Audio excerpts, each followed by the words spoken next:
Money C Finance, ang channel kung saan tayo natututo kung paano kumita, mag-ipon at magpalago ng pera online. Today, pag-uusapan natin ang isang super important topic, budgeting hacks para makaipon ng mas malaki bawat buwan. Kung lagi kang kapos bago pa sumahod ulit, kung pakiramdam mo ay parang may invisible na butas ang wallet mo, or kung gusto mo lang talaga maging mas matalino sa paghawak ng pera mo, this video is for you. Make sure to like, subscribe, at i-click ang notification bell para hindi mo ma-miss ang future money tips natin. Alright, let's go! First things first, bakit nga ba napaka-importante ng budgeting? Marami sa atin ang nasanay na bahala na mindset pagdating sa pera. Ang resulta, laging kapos, laging utang at laging stress.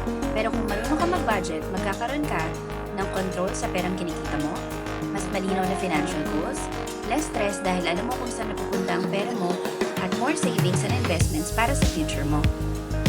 Tandaan, ang pagbabudget ay hindi pagdadamot sa sarili kundi pagiging responsable sa pera mo. Now, let's go sa pinaka-exciting part, budgeting hacks. Number 1, gamitin ang 50-30-20 rule. Isa ito sa pinaka-basic at pinaka-effective na budgeting method. 50% para sa needs, renta, pagkain, bills, pamasahe, etc. 30% para sa wants, shopping, travel, entertainment, kape sa labas, etc. At 20% savings and investment. Kung hindi mo agad magawang sundan ng 50-30-20 rule, pwede mong i-adjust based sa income mo. Ang mahalaga, may nakatabi ka lagi para sa savings. Number 2, gumamit ng cash envelope system. Kung nahihirapan kang kontrolin ang paggastos mo, try ang cash envelope system. Maglaan ng cash para sa bawat gastusin, halimbawa pagkain, bills, luho, at kapag naubos na ang cash sa isang envelope, tigil na muna ang paggastos. Number 3, gumamit ng budgeting apps.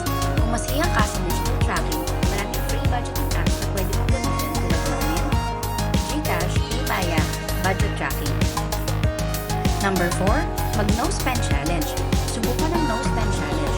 Piliin ang isang linggo o buwan na hindi ka gagastos sa non-essential things. Matututo kang maging mas disiplinado sa pera. Number 5, planuhin ang pagkain at mamili ng maramihan. Alam mo ba na malaki ang nauubos sa pagkain na hindi natin napapansin? Meal planning at bulk buying ang sagot para maiwasan ang impulsive food spending at food waste. Number 6, unahin ang pagtatabi ng ipon kaysa sa paggastos. Once na sumahod ka, automatically magtabi na ng savings bago gumastos. Ito ang tinatawag na pay yourself first rule. Kung hihintayin mo ang matira, madalas walang matitira. Number 7, hanapin ang mas murang alternatibo. Hindi kailangan mahal para maging masaya. Sa halip na kumain sa mamahaling resto, bakit hindi subukang magluto sa bahay? O sa halip na bumili ng brand new gadgets, bakit hindi na muna maghintay ng sale o bumili ng second hand? Number 3, additional saving tips. Bukod sa budgeting hacks, ito pa ang ilang extra tips para makatipid ka palalo. Iwasan ang impulsive shopping. Isipin muna ang maraming beses bago bumili. Huwag magpa-pressure sa social media spending. Hindi mo kailangan sumabay sa lifestyle ng iba. Maghanap ng extra income, side hustles, freelancing, online selling para madagdagan ang budget mo. Gumamit ng rewards points at cashback. Kung gagamit ng credit card, make sure may cashback at rewards ito para sulit. Let's test your knowledge. Sagutin ang mga tanong na to. Ano ang ibig sabihin ng 50 sa 50-30-20 budgeting rule? A. 50% ng income para sa savings. B. 50% ng income para sa needs. O C. 50% ng income para sa bangko.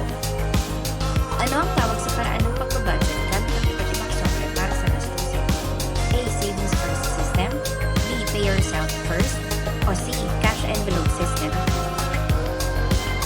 Number 3, anong budgeting app ang maaaring gamitin para sa digital tracking ng expenses? A. Candy Crush. B. Mint. C. TikTok. Next question, ano ang ibig sabihin ng no-spend challenge?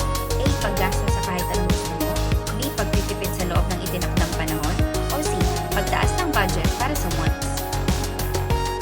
Ano naman ang pinakaunang dapat gawin sa sahod mo para sigurado mag-ipon ka? A. Gastusin lahat sa wants. B. Magtabi ng savings bago gumastos. Maghintay hanggang may matira sa dulo ng buwan.